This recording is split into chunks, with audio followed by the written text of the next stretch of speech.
Alright, what I'm going to do really quick is run through my PS3 collection. I had a request from somebody to actually do this, and I was planning on actually doing it anyway, so hopefully you guys enjoy. Once again, sorry about the quality. I'm actually doing this on my digital camera, so if the quality's not great, that's why. First of all, my PS3, which is the 60 gigabyte version. I bought this at launch when the system came out. So I paid, I guess it was $5.99 at the time, which now, looking back at that and seeing that the system's now going for like 40 bucks for the 80 gigabyte version, or is it 450? I can't remember. Anyways, I don't care. I'm an early adopter. I wanted to get the system because I've always been a fan of Sony, so I don't mind having to pay the extra amount. Plus you can't get the 60 gigabyte version and it's backwards compatible, so that's a nice feature. First of all, Gran Turismo 5 Prologue.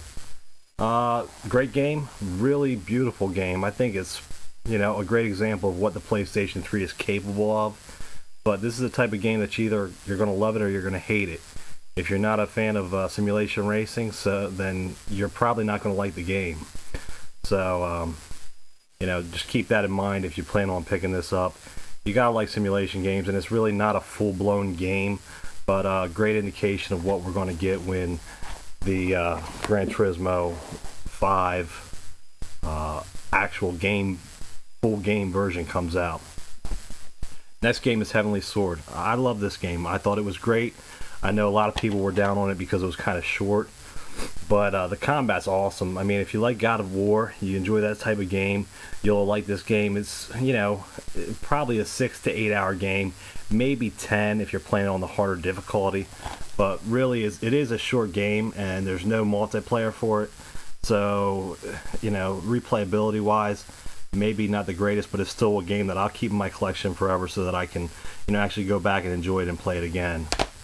Next game is Lair, which, that actually got a lot of scrutiny from a lot of people, mostly due to the control scheme, which they've recently patched, and they have, the ability now to actually use the analog sticks. Before it was all 6-axis, but I personally like the 6-axis control. I think the graphic-wise, the game's beautiful, and gameplay, I thought it was pretty fun. But I can definitely see where some people wouldn't enjoy it, and where some people would think that it was kind of flawed.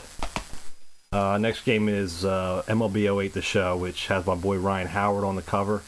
I picked this up because I'm a fan of baseball games. Sometimes they're not really well done, but I felt like this game was incredibly done. From I'm trying to think, the Road to the Show mode, and even the mode where you can create your own player. The customization in this is incredible. My brother created his own player, and it looks just like him. But really like this game a lot. Graphics, graphic-wise, I thought it could be a little bit better, but I think it really did the job. Next game is MotorStorm. MotorStorm's a fun game, really cool arcade racing game, but it doesn't have some of the forgivability of games like Burnout or some of the other arcade racing games. This is a little bit harder. You have to find the right path and everything, and depending on what vehicle you use, you really have to race the course differently. Next game is Ratchet and Clank Future. Awesome game, Pixar-like graphics. A lot of fun, just kind of beat them up, but it's kind of simplistic, a little easy, but still it's not one to dismiss and think that it's kiddie. Warhawk, which is online only, originally announced that this was supposed to be a full-blown game with its own campaign and everything, but they did away with that, and I think it was for the better, because the online play is a lot of fun. I know that there's a lot of clans out there that got involved with this game, but I haven't played it as much as I'd like to, but what I have played of it is a lot of fun. Next game is Uncharted Drake's Fortune. Uncharted is a wonderful game. I think that it was a great game. If you're a fan of Tomb Raider, definitely worth picking up. A little bit more gunplay in this game than in like the Tomb Raider series, and some people I've heard compare it to kind of like Gears of War, where you have the cover system, but beautiful game, a lot of fun, and I thought the length was pretty good on it. Resistance Fall of Man. Really enjoyed the multiplayer for this game. There's some things about the campaign that I wasn't a big fan of.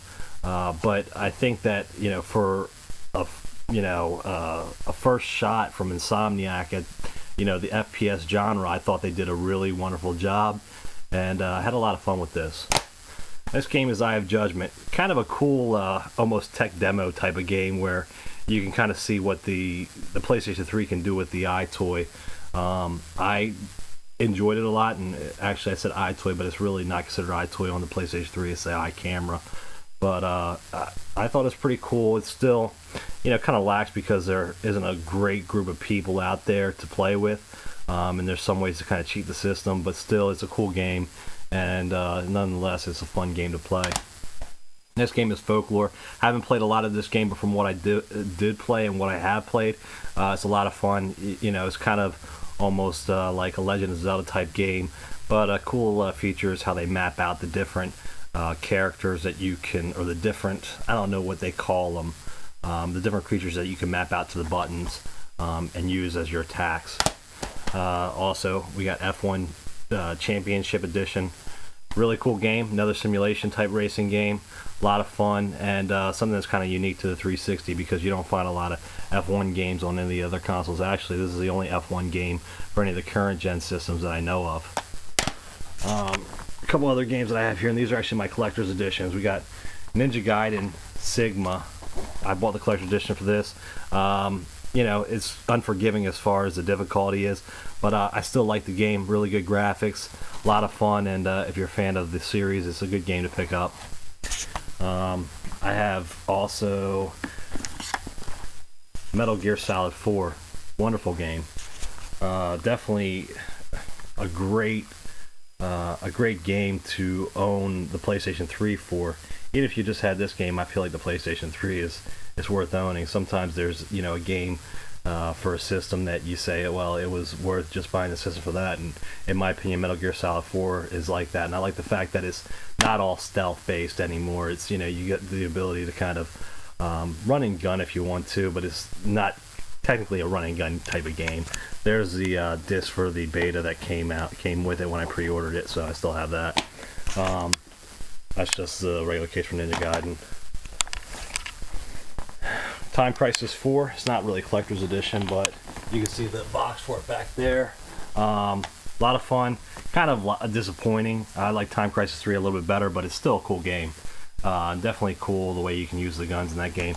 Got Stranglehold, which I bought for the PS3 rather than the 360 because it comes with the Blu-ray of Boiling Point, which is an awesome movie. Good reason to buy this.